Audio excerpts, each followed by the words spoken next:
The National Weather Service in Tampa has issued a tornado warning for southwestern Hillsborough County, Florida until 10 p.m. Eastern Daylight Time.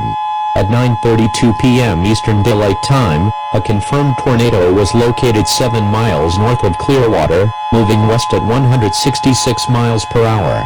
The hazard is damaging tornado and golf ball-size hail. The source is Weather Spotters confirmed tornado. Flying debris will be dangerous to those caught without shelter. Mobile homes will be damaged or destroyed. Damage to roofs, windows, and vehicles will occur. Tree damage is likely.